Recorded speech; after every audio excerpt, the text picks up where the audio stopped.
तो नमस्कार, आपका हमारे स्टार एकेडमी यूट्यूब चैनल में आपका हार्दिक स्वागत है।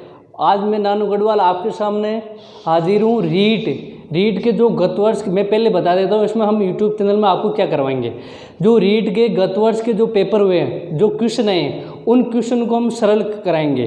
ठीक है, आपने देखा होगा कि आपने पढ़ा हुआ होगा कि आपको इतने दिनों में आपने पढ़ा, आपको क्या क्या पढ़ना है। अब हम आपको बताएंगे कि आपको क्या क्या छोड़ना है, क्योंकि सिलेबस इतना बड़ा होता है कि हम पूरा सिलेबस पढ़ नहीं पाते हैं। इसलिए हम पिछले जो पेपर हुए हैं उन पेपरों के आधार पर हम बताएंगे कि कौन से क्वेश्चन किस किस टॉपिक से उठते हैं। हर टॉपिक का हम इस यूट्यूब चैनल पर हम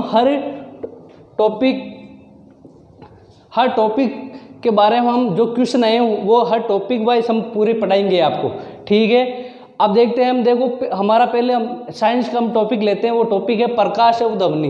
प्रकाश एवं ध्वनि में से जो हमारे पहले तो एक रीट का पेपर हुआ, वो 3 पेपर हुए हैं जो RTET के पेपर हुए हैं। और जो इन चारों पेपरों में से चारों पेपरों में जो क्वेश्चन प्रकाश एवं ध्वनि में से जो पूछे गए हैं, वो क्वेश्चन हम आपके सामने प्रस्तुत है। अब हम इन क्वेश्चनों से, क्योंकि देखा जाए तो जो क्वेश्चन आते हैं ना, वो या तो इन्हीं क्वेश्चनों में से वापस रिपीट बनते हैं। कैसे? या तो वो क्वेश्चन वापस उस टॉपिक से रिलेटेड वापस क्वेश्चन आते हैं।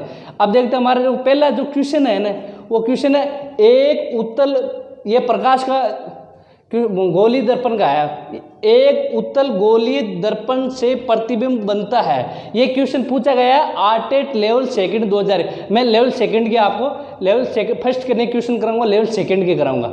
ये RTET लेवल सेकंड 2011 में ये क्वेश्चन पूछा गया था। एक उत्तल गोलीय दर्पण से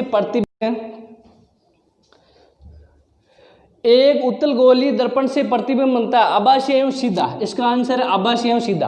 अब देखो, आभासी एवं सीधा कैसे बनता है? क्योंकि उत्तल गोलीय दर्पण में कोई प्रकाश की किरण आती है, कोई प्रकाश की किरण, ये हमारा ये इसका ध्रुव है और ये इसकी मुख्य अक्ष रेखा। अब कोई प्रकाश की किरण आएगी, अब इसका फोकस बिंदु होता है इधर, ये फोकस है। कोई प्रकाश की किरण आई, प्रकाश की किरण किससे आई? कोई वस्तु से या कोई बिंब से प्रकाश की किरण आई। अब प्रकाश की किरण यहाँ से टकरा के वापस प्रकाश की किरण है ना, ये फोकस से जाती हुई प्रतीत होती है, हमें आभास होता है। उत्तल गोलीय दर्पण पर 2 प्रतिबिंब बनते हैं जो आभासी एवं सीधे होते हैं। आभासी एवं सीधे होते हैं। इसका हो गया, ठीक है ना।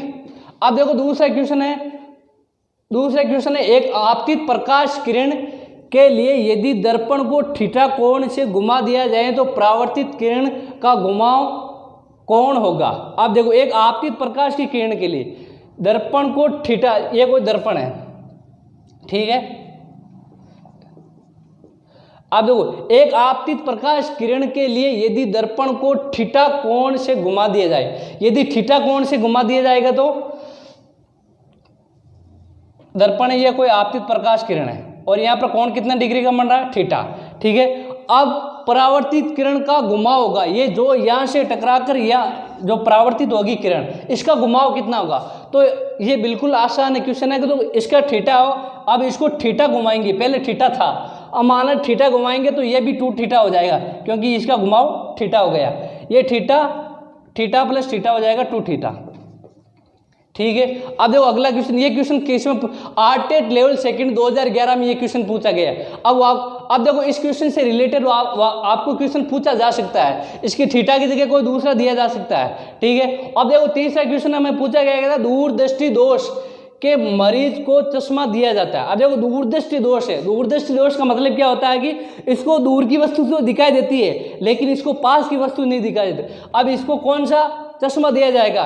शून्य क्षमता का लेंस, मिश्रित लेंस का, उत्तल लेंस का या उत्तल लेंस का? तो अब इसका उत्तल लेंस का होगा। अब देखो कैसे होगा, मैं बताता हूँ। अब देखो, दूरदृष्टि दोष है। दूरदृष्टि दोष का मतलब क्या होता है कि उसको दूर की दिखाई देती है वस्तु, लेकिन उसको पास की नहीं दिखाई देती है। अब पास की क्यों नहीं दिखाई देती है? अब देखो, हमारी आंख है। अब आंख दूरदृष्टि, उत्तल लेंस का मतलब है, उत्तल लेंस होता है अभिसारी, मतलब अभिसारी। अब उसका क्या है कि जो उसके जो प्रतिबिंब बन रहा है वो हमारे उसके रेटिना से पीछे बन रहा है। अब रेटिना से पीछे बन रहा है तो ये उत्तल लेंस है। उत्तल लेंस का काम होता है कि उस किरण को रेटिना पर बनाना है, ठीक है। तो वो रेटिना के पीछे बन रहा है, तो वो दूरदृष्ट निकट की वस्तु दिखाई नहीं देती है रेटिना के पीछे। तो उत्तल लेंस का काम होगा कि उसको रेटिना पर वो उस जो किरण है, जो प्रतिबिंब बन रहा है, उसको नजदीक उस रेटिना पर बना देगा। और रेटिना फिर क्या करेगा, जो इसमें विद्युत सिग्नल होते हैं, विद्युत सिग्नल के माध्यम से हमारे मस्तिष्क में ये चित्र को पहले यहाँ पर रेटिना पर उल्टा में बनता है और ये वापस हमारे दिमाग में सीधा हो जाता है, ठीक है, उत्तल लेंस हो। अब देखो वापस इसमें क्वेश्चन कैसा पूछा जाएगा, वापस देखो दूरदृष्टि की जगह हो जाएगा निकट दृष्टि दोष। अब देखो निकट दृष्टि दोष को मरीज को चश्मा दिया जाता है, ठीक है, वो दिया जाता है अवतल लेंस का। अब देखो अवतल लेंस क्या करता है, अवतल लेंस अभिसारी करता है।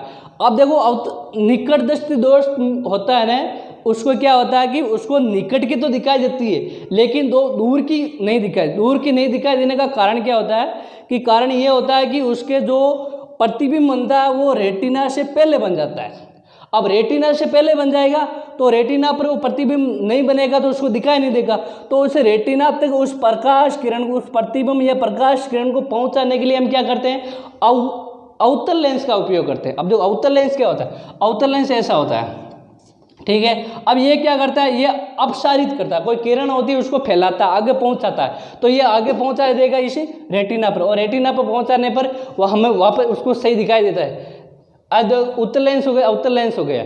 अब देखो ये चौथा क्वेश्चन, ये समझ में आएगा। तीसरा क्वेश्चन, अब देखिए चौथा क्वेश्चन, एक वस्तु 50 डिग्री कोण पर रखे गए दो समतल दर्पणों के मध्य रखी गई है। समतल दर्पण में वस्तु के कितने प्रतिबिंब बनते हैं, ठीक है। अब देखो इसका एक सूत्र होता है, आपको बताया कि दो समतल दर्पण होते हैं। उन समतल दर्पणों में क्या होता है कि समतल दर्पण के बीच में कोई वस्तु रख दी जाती है, ठीक है, तो उसमें कितने हमारे प्रतिबिंब दिखाई देते हैं। इसका साधारण सा सूत्र है, क्या है, 360/θ-1 ये प्रतिबिंबों की संख्या। अब ये क्वेश्चन कई बार पूछा भी गया है, ठीक है ना। ये देखो 2012 में पूछा गया और वापस इसको 2017 में भी पूछा गया था। अब देखो एक वस्तु 50 डिग्री कोण पर रखे गए दो समतल दर्पणों के मध्य रखी गई है, तो समतल दर्पण वस्तु के कितने प्रतिबिंब। अब देखो थीटा कितना है, 50 डिग्री, तो थीटा की जगह में क्या रखना है, 50 डिग्री, ठीक है। अब देखो 0 से 0, 5 7 35 और 0.5 कुछ होगा, हाँ 2,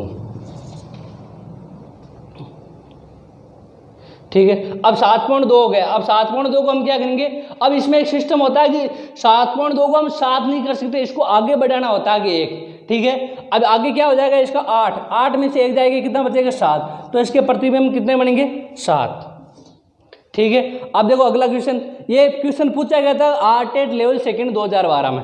अगला क्वेश्चन है कि समतल दर्पण में 2 मीटर की ऊंचाई की वस्तु का पूर्ण प्रतिबिंब देखने के लिए दर्पण की न्यूनतम ऊंचाई कितनी होगी। अब देखो हमें क्या है, कोई समतल दर्पण है, ठीक है। अब समतल दर्पण को साधारण सा जो कांच होता है वो समतल दर्पण है, 2 मीटर ऊंचाई की वस्तु का पूर्ण प्रतिबिंब। अब देखो वस्तु की ऊंचाई कितनी है, 2 मीटर है।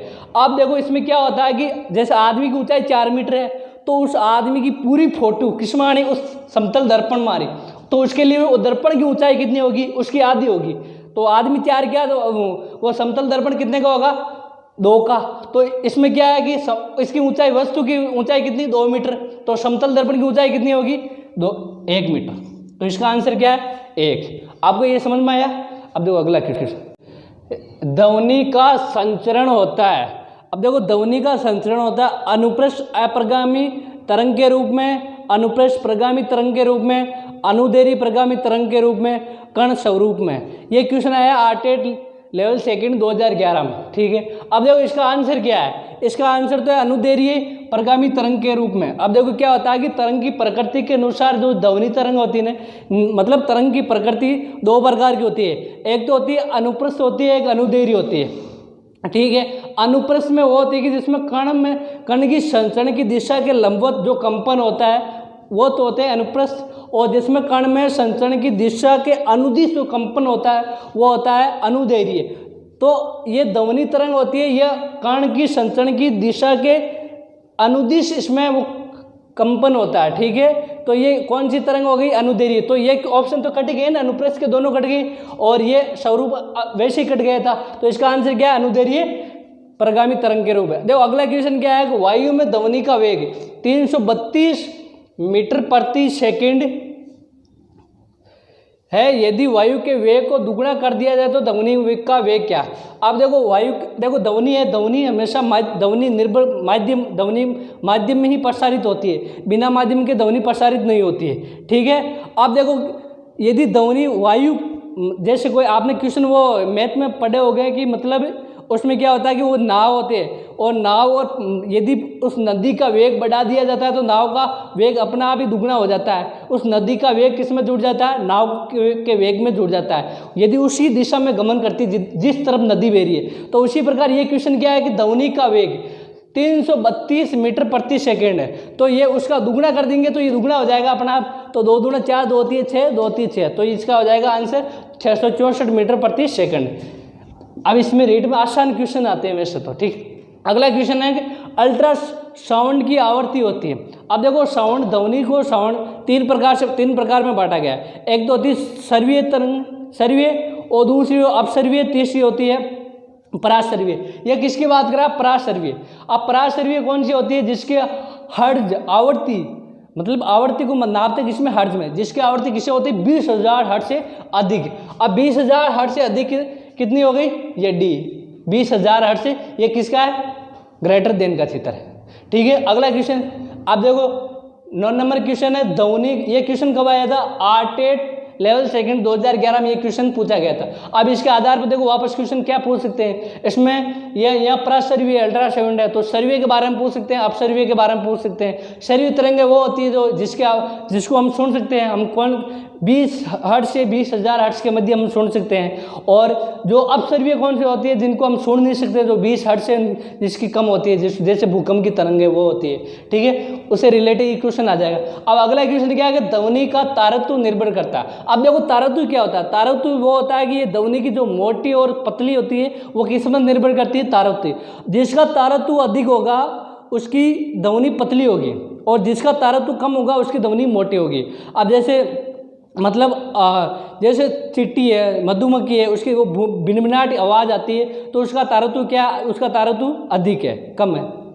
और अब देखो ध्वनि का तारतम्य निर्भर करता है, किस पर निर्भर करता है, ध्वनि का तारतम्य किस पर निर्भर करता है, आवर्ती पर। अब देखो आवर्ती, तरंगदैर्घ्य, चुंबकीय फ्लक्स, तीव्रता, तो इसका आंसर क्या, आवर्ती। आवर्ती किसे कहते हैं, आवर्ती उसे कहते हैं कि एकांक समय में कंपनों या दोलनों की संख्या, वो क्या कहलाती है, आवर्ती। उसके कितने कंपन होते हैं, कितने दोलन होते हैं, उसे कहते हैं आवर्ती। आवर्ती क्वेश्चन में आपने हर्ट्ज में मापते हैं, ठीक है। अब देखिए तरंगदैर्घ्य किसे कहते हैं, 2 संपीड़नों, 2 विरलों के मध्य जो दूरी होती है, कैसे, तो 2 संपीड़न, ये इसकी संचरण की दिशा के अंदर ये अनुदिश, ये लंबवत ध्वनि तरंग होती है, देखो ये, ठीक है। तो ये क्या है, सरंग है 2, या ये 2 संपीड़न है, ठीक है। तो इनके जो मध्य की जो दूरी होती है वो क्या कराती है, तरंगदैर्घ्य। अब तरंगदैर्घ्य विषय लैम्डा से, ठीक है। और ये क्या विरलन है, इसके मध्य की दूरी कितनी होती है, उसे कहते हैं तरंगदैर्घ्य, ठीक है। अगला क्वेश्चन देखो, अगला क्वेश्चन है कि किससे अधिक प्रबलता का शोर मानव के लिए हानिकारक है। अब देखो मानव है ना अधिकतम 80 डेसिबल तक सुन सकता है। 80 डेसिबल से यदि ज़्यादा जो ध्वनि होती है ना वो हमारे लिए हानिकारक होती है 80 डेसिबल से। ये नॉर्मल क्वेश्चन है, ठीक है। तो दोस्तों आपको क्लास कैसी लगी, आप लाइक, सब्सक्राइब और कमेंट ज़रूर करके बताना। और हम कल क्या करेंगे, कल इससे रिलेटेड कल हमारा टेस्ट है और कल मैं क्वेश्चन लाऊंगा जो इन्हीं से रिलेटेड होगी, और कल हमारा ये टॉपिक पूरा हो जाएगा। फिर हम परसों अगला टॉपिक लेंगे, उससे रिलेटेड जो क्वेश्चन इन 4 सालों में आए हैं आर्टेट में और रीट में, वो सारे क्वेश्चन हम हल करेंगे, ठीक है दोस्तों। नमस्कार।